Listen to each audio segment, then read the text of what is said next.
ప్రజాయుద్ధం ఒక గద్దర్ జన్మదిన సందర్భంగా ప్రభుత్వం విగ్రహావిష్కరణకు సిద్ధమైంది. ఇదే విషయంపై మనతో మాట్లాడడానికి తెలంగాణ ఉద్యమకారులు గాదయ్యన్నయ్య గారు మనతో పాటు ఉన్నారు. వారిని అడిగి మరిన్ని విషయాలు తెలుసుకుందాం. సార్ చెప్పండి సార్, గద్దర్ గారికి మీకు ఉన్న సంబంధం ఏంది? గతంలో గద్దర్ గారు ఉద్యమం తెలంగాణ రాష్ట్ర సాధన కోసం గద్దర్ గారి పాత్ర ఎలా ఉండేది అప్పట్లో? గద్దరన్నకి మాకు ఒక సాన్నిహిత్యం ఏర్పడడానికి కానీ, వ్యక్తిగత పరిచయాలు కావడానికి కానీ, మా అందరినీ కలిపినటువంటి ఆనాటి పీపుల్స్ వార్ పార్టీ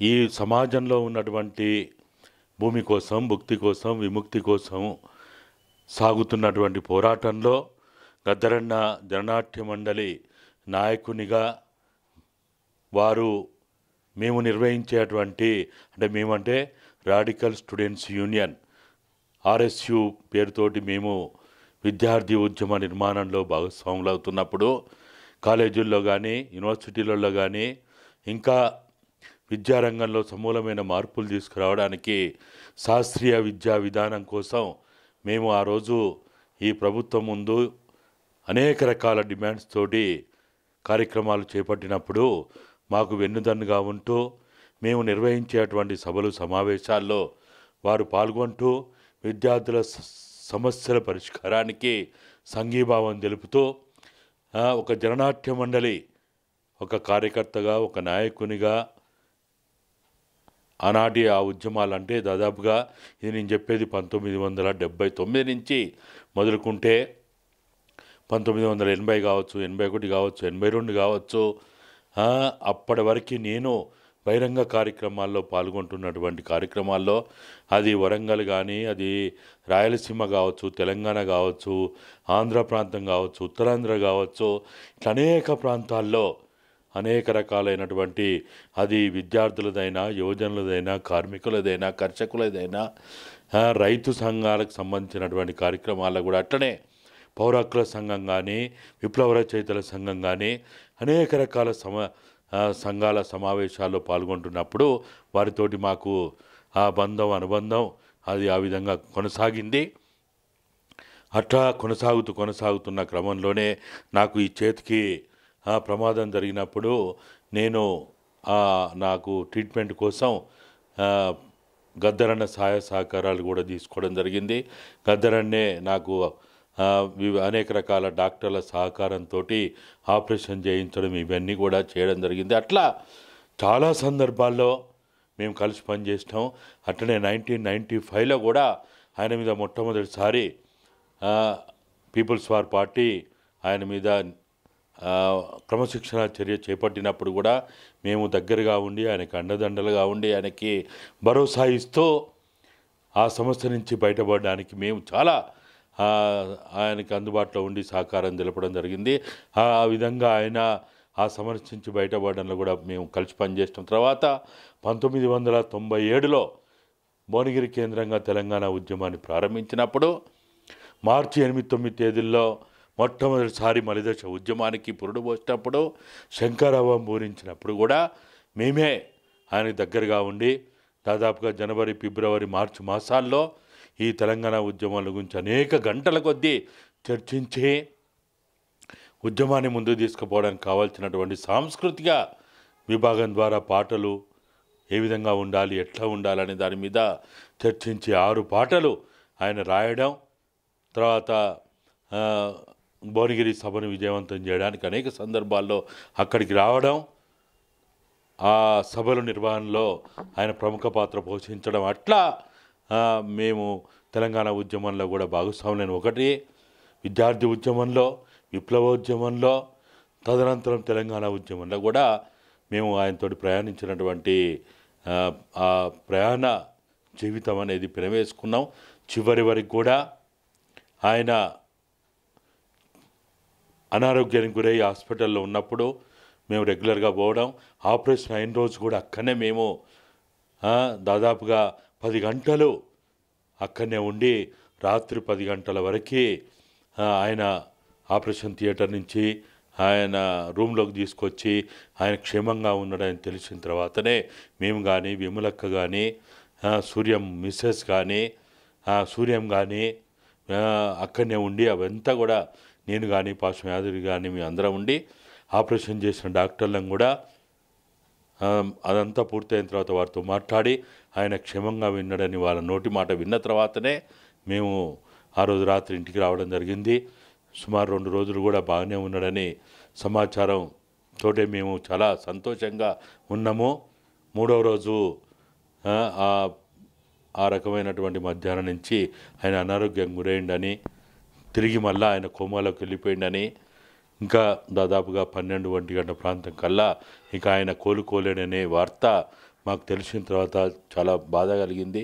అప్పుడు మేము కరీంనగర్ మీటింగ్లో ఉన్నాం. అక్కడనే ఆయన సంతాప కార్యక్రమం కూడా నిర్వహించడం జరిగింది. అట్లా ఆయన మొత్తం ఆయన ప్రయాణంలో చాలా సందర్భాల్లో అనేక రకాల ఉద్యమాల్లో, పోరాటాల్లో, కష్టాల్లో, సుఖాల్లో, బాధల్లో, తర్వాత 1994 తర్వాత ముఖ్యంగా 95 తర్వాత ఎక్కడ పడితే అక్కడ ఆనాడున్నటువంటి ప్రభుత్వం రక్తపు టేరులు బారిస్తుంటే శివాలను కూడా వాళ్ళ తల్లిదండ్రులకు ఇవ్వనప్పుడు మేము కనీసం ఆ శివాలనన్నా తల్లిదండ్రులకు ఇవ్వండి, ఆ వీరుల్ని వాళ్ళ గ్రామాల్లో వాళ్ళు ఆ కుటుంబ సాంప్రదాయం ప్రకారము వాళ్ళని అంతిమ కార్యక్రమాలు చేసుకునే అవకాశం కల్పించాలని కూడా పెద్ద ఎత్తున మేము ఆ ప్రయత్నం చేసినప్పుడు కూడా నర్సాపూర్ మార్చురికి అయితేంది, రామాయణపేట మార్చురికి అయితేంది, ఇంకా అనేక మార్చురులకు వెళ్ళి హాస్పిటల్కి వెళ్ళి మేము వాళ్ళ తల్లిదండ్రులకు వాళ్ళని అప్పే కార్యక్రమాల్లో కూడా మేము ఒక్కటని కాదు అనేక కార్యక్రమాల్లో కలిసి పనిచేస్తాం. కాబట్టి అదొక విడిదీయలేనటువంటి బంధం ఉన్నటువంటిది. కాబట్టి ఈరోజు ఆయన భౌతికంగా లేకున్నా కానీ ఆయన ఆశయాలు ఉన్నాయి, ఆయన ఆచరణ ఉంది, మా కళ్ళల్లో మెదులుతూ ఉంది. ఇదే రూములో సుమారు 10 సార్లు అనేక విషయాల మీద ఇక్కడ మాట్లాడుకున్నాం, చర్చించుకున్నాం. ఆయన ఈ ప్రాంతానికి వచ్చినప్పుడల్లా కూడా విశ్రాంతి తీసుకోవడానికి ఇక్కడికి వచ్చేది. మా పిల్లలు వండినటువంటి భోజనం చేసి ఇదే బెడ్ మీద కూడా విశ్రాంతి తీసుకున్నటువంటి ఆ విధంగా ఇవాళ ఆ జయంతి 70వ జయంతి వేడుకలు ఇవాళ ఏదైతే నిర్వహించబడతా ఉన్నాయో మాకు దాంట్లో పాల్గొనే అవకాశం దక్కినందుకు మేము ఎంతో గర్వంగా భావిస్తున్నాం. ఉమ్మడి ప్రభుత్వంలో తనకి తూటాలు అంటే ప్రజా ఉద్యమాల వలన లేకపోతే తెలంగాణ రాష్ట్ర సాధన మెయిన్ దానికోసమే తగిలేపట్లో తూటాలు తన బాడీలో వెళ్ళడానికి కారణం మెయిన్ ఏంటి అసలు? తెలంగాణ ఉద్యమానికి మలిదశ ఉద్యమానికి పురుడు పోసినటువంటి భువనగిరి కేంద్రంగా మార్చి 1997 మార్చి 8-9 తేదీల్లో కార్యక్రమాన్ని నిర్వహించినప్పటి నుంచే ఇక పోలీసులకి ఈ రాజ్యానికి ప్రభుత్వానికి కంటగింపు అయిపోయింది. అటువంటి కంటగింపుగా మారినటువంటి గద్దరన్నని ఏ విధంగానైనా అంతం చేయాలి, అంతమొందించాలనే ఆలోచనతోటే నెల తిరగక ముందే ఏప్రిల్ 6వ తేదీ నాడు 6 పాటలు రాసినందుకు 6 తూటాలని ఆయన శరీరంలో దించడానికి, ఆయనను అంతమొందించడానికి, భౌతికంగా ఆయన లేకుండా చేయడానికి ప్రయత్నం చేసిందనేదే మేము గట్టిగా నమ్ముతున్నాం. లేకపోతే ఏమవసరం? అప్పటి వరకు ఆయన మీద ఎలాంటి కూడా ఇటువంటి దాడులు జరగలేదు, ఇటువంటి అఘాయిత్యాల గురికి పాల్పడలేదు. కాబట్టి తెలంగాణ ఉద్యమం ప్రారంభించినటువంటి ఆ కారణం వల్లనే తెలంగాణ ఉద్యమంలో ఉన్న శక్తి ఏందో వాళ్ళకి తెలుసు. కాబట్టి దాన్ని దృష్టిలో పెట్టుకునే వాళ్ళు ఈ పని చేసిందనేది మేము గట్టిగా నమ్ముతున్నాం, బలంగా నమ్ముతున్నాం. అదే కారణం అని కూడా మేము ఇప్పటి వరకు కూడా మేము ఆనాడున్న ప్రభుత్వానికి కానీ ఈనాడున్న ప్రభుత్వానికి కూడా మేము అదే చెప్తా ఉన్నాం. తెలంగాణ ఉద్యమాన్ని ఎత్తుకొని మలిదశ ఉద్యమానికి పురుడు పోసినందుకు, శంఖారావం పూరించినందుకే 6 పాటలు రాసి ఊరూరా తెలంగాణ ఉద్యమాన్ని మళ్ళా తిరిగి ప్రారంభించడానికి కారకులైనటువంటి గద్దరన్న మీద కంటగింపు అయినందుకే పగబట్టి ఆయనని అంతమొందించడానికి ప్రయత్నం చేసిండు. ఆదిలోనే తెలంగాణ ఉద్యమాన్ని అంతం చేయాలనేదే వాళ్ళకు లక్ష్యంగా పెట్టుకున్నారనేదే మేము భావిస్తున్నాం. ఇప్పటికి కూడా అదే భావిస్తున్నాం. అంటే గత ప్రభుత్వంలో గద్దర్ గారిని పట్టించుకున్న పరిస్థితుల్లో అసలు కనీసం సెక్రటరీకి పోయి కూర్చున్న 2-3 గంటల వరకు కూడా పట్టించుకున్నారు. దాన్ని ఎలా చూస్తారు మీరు అసలు? అది చాలా దుర్మార్గమైనటువంటి చర్యగానే మేము భావిస్తున్నాం. ప్రభుత్వాలు అనేవి అప్పటికే ఆయన తెలంగాణ ఉద్యమంలో కిరీటాల్లో ఉన్నటువంటి వ్యక్తి. ఆయన పాట ద్వారా, మాట ద్వారా, ఆట ద్వారా ఆయన తెలంగాణ ఉద్యమానికి ఏం చేసిండో మనందరికీ తెలుసు. తెలంగాణ రాష్ట్ర చరిత్ర తెలిసిన ప్రతి ఒక్కరికి కూడా రాష్ట్ర సాధనలో ఆయన ఆయన ఎవరినైనా పోయి కలిసిండు. బీజేపీని కలిసిండు, కాంగ్రెస్ని కలిసిండు, టీడీపీ వాళ్ళని కలిసిండు. తెలంగాణ ఉద్యమానికి అందరినీ సహాయ సహకారాలు కూడగట్టడంలో ప్రముఖ పాత్ర పోషించిండ్రు. ఒకవైపు ఢిల్లీ స్థాయిలో లాబింగ్ చేస్తూ ప్రశ్నిస్తూ దానికి ఉన్న ప్రాధాన్యతని చెప్తూ రాష్ట్ర సాధన ఆవశ్యకతని వెలుగెత్తి చాటుతూ ఆయన గ్రౌండ్ లెవెల్లో కూడా గ్రామాన తిరుగుతూ ప్రతి జిల్లాకు తిరుగుతూ ప్రతి కార్యక్రమాల్లో పాల్గొంటూ అది ధూమ్ధాముల రూపంలో ఉండొచ్చు, గద్దార్ గలం కార్యక్రమాల రూపంలో ఉండొచ్చు, గద్దార్ ఆటపాఠం రూపంలో ఉండొచ్చు. ఏ రూపంలో ఉన్నా ఎవరు పెట్టినా కులాలకి మతాలకి పార్టీలకి అతీతంగా ఎవ్వరు పెట్టినా ఎక్కడికి పిలిచినా ఆయన అక్కడికి పోయిండు, ఆడిండు పాడిండు, తెలంగాణ రాష్ట్ర ఆవశ్యకతని చెప్పిండు. మరి అటువంటి గొప్ప ఉద్యమ నేతని మరి గుర్తించకపోవడం, కనీసం గౌరవించకపోవడం చాలా బాధాకరమైంది. అందుకనే ఆ ప్రభుత్వం ప్రజలు బుద్ధి చెప్పిండ్రు. కాబట్టి ఉద్యమకారులని, త్యాగదనులని, అమరవీరులని నిర్లక్ష్యం చేసిన ఏ ప్రభుత్వానికైనా అదే గతి పడుతుందని పాలకులు తెలుసుకోవాల్సిన అవసరం ఎంతైనా ఉంది. అంటే ఈ తెలంగాణ రాష్ట్ర సాధన కోసం అప్పుడు కానీ ఇప్పుడు కానీ ఉద్యమం చేసిన గద్దర్ గారికి ఆదరణ లభించలేదు. అదేవిధంగా ఇప్పుడు ఎన్నో ఉద్యమాలు చేస్తే కానీ మళ్ళీ విగ్రహావిష్కరణకి అవకాశం ఇచ్చారు. అంటే దీన్ని ఎట్లా చూస్తారు మీరు? అసలు విగ్రహావిష్కరణకి వాళ్ళు సోయితోటి ఇవ్వలే. ప్రశ్నిస్తే, నిలదీస్తే, నిరాహారదీక్ష కూర్చుంటే గత్యంతరం లేని పరిస్థితుల్లో ఇచ్చారు.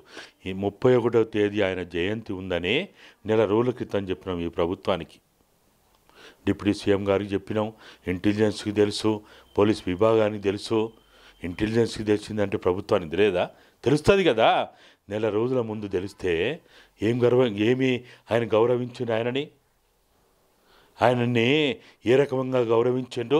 నిన్న రాత్రి ప్రభుత్వ కార్యక్రమాల్లో భాగంగా, స్టేట్ ఫంక్షన్లో భాగంగా ఆయన జయంతి వేడుకలు చేస్తామని చెప్తారా?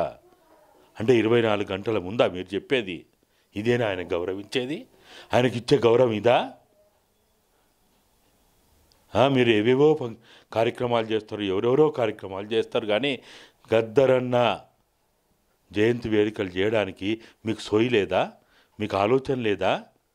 గద్దరన్న త్యాగం మీకు గుర్తు రాలేదా?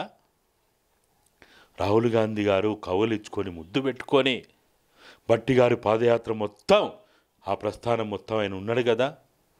ప్రతి జిల్లాకు పోయిండు, ప్రతి ప్రాంతానికి పోయిండు, ప్రతి పాదయాత్రలో పాల్గొన్నాడు. పాదయాత్ర మొత్తంగా కూడా ఆయన పాటలే అక్కడ మారుమోగినాయి. కేసీఆర్ మీద ఈ ప్రభుత్వం పోవాలని, ఈ అరాచక ప్రభుత్వం పోవాలి, అవినీతి ప్రభుత్వం పోవాలి, నిర్లక్ష్య పాలన పోవాలి, దురపాలన పోవాలని ఆయన ఎన్ని కార్యక్రమాల్లో పాల్గొన్నాడు, ఎన్ని సభలు సమావేశాలు పాల్గొన్నాడు, చర్చాగోష్ఠిలో పాల్గొన్నాడు.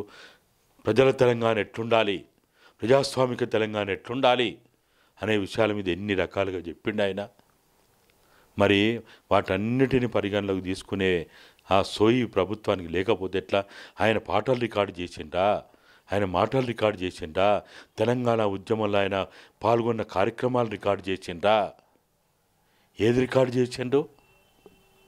కాబట్టి ఆయన చరిత్రని, ఆయన విప్లవ జీవిత చరిత్రను పక్కన పెట్టండి, ఆయన అడవుల్లో ఉన్న చరిత్రను పక్కన పెట్టండి.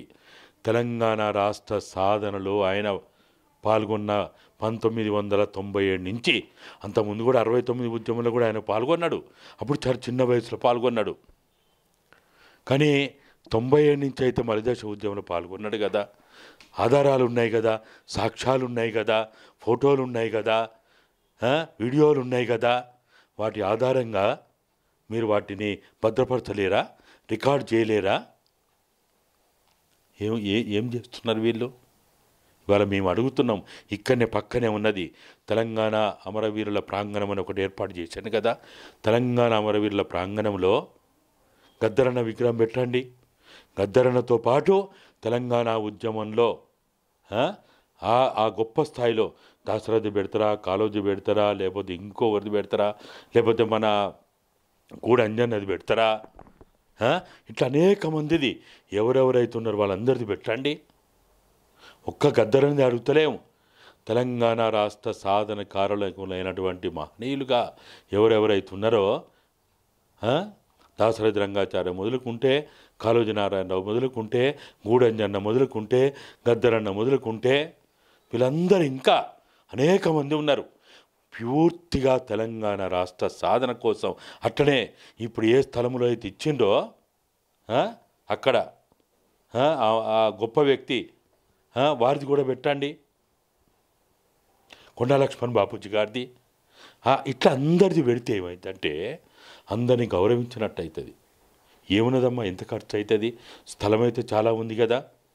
కొండా లక్ష్మణ్ బాపూజీ గారు కావచ్చు, దాశరథి రంగాచార్య గారు కావచ్చు, కాళోజీ నారాయణరావు కావచ్చు, గూడ అంజన్న కావచ్చు, ఇట్లా మహిళల నుంచి కూడా కొంతమంది ఉన్నారు.